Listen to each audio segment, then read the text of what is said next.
Okay, so it's quite nice to be able to kind of test your core muscles and see how they're faring as you get stronger and stronger into your postnatal period.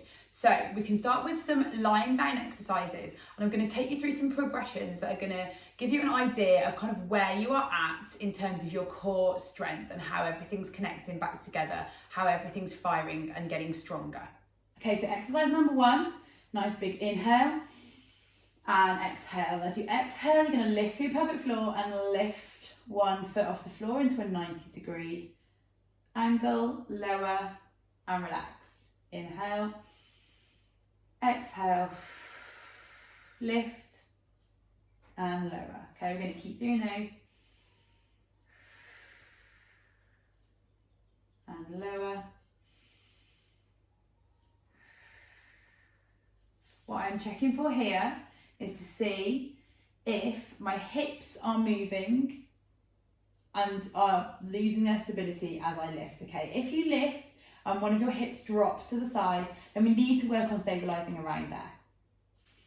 Okay, exercise number 2 in this position. Again, we're checking for that hip stability. Nice big inhale. On the exhale, you're going to take your foot out. Going to lift, lower, and slide it back in. Same on the other side. Inhale, exhale, slide, lift, lower, back in. Did you feel any shift in your hips? If you did, then these are the 2 exercises for you. If you didn't, they're feeling strong, you can progress to the next level. Okay, exercise number 3. You're going to take a nice inhale and exhale. Going to lift one leg nice and long. On the exhale, lift nice and long. Can you feel any movement in those hips? Are they feeling unstable, or are they staying fairly solid? Same position as just the femur moving inside of that hip joint. Exercise number 4, we're going to do something similar, but we're going to keep those feet higher up. So you're going to take a nice inhale, and on the exhale, you're going to lift one, lift the other, lower down, lower down. This is where I'm at in my postnatal journey at 6 months. Doesn't matter how long you are into it, okay? People are going to have different strengths from different experiences. This for me feels quite challenging. I'm going to practice these a couple of times. Inhale, exhale, lift 1, lift 2, lower 1, lower 2, okay?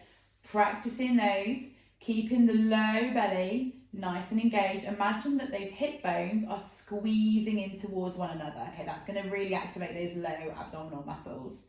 Keeping those ribs pulled down towards your pelvis. We don't want those to be flaring up. All of these little tweaks take a little bit of practice, so spend a bit of time on this level if you need to, which is where I will be.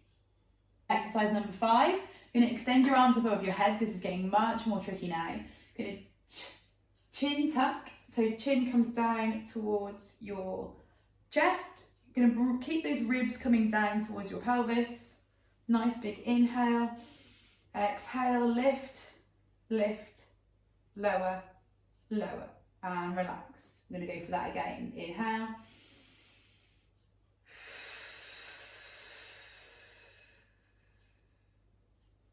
one more time. Inhale, nice long exhale.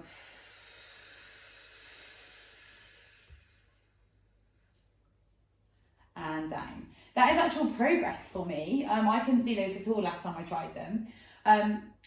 What it is doing, well, just to show you why I have stopped at that level until now, is just because I'm getting a little bit of doming through the middle of my belly, where the diastasis is still a little bit weak.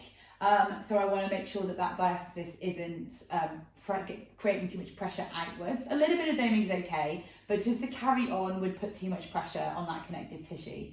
And I also feel it because I had SPD, I feel it a little bit down into my pubic bone. So if I strengthen up through my core, through that diastasis and that connective tissue, that's going to have a direct effect down onto my where I had the SPD and to my pubic bone, and strengthen through that movement.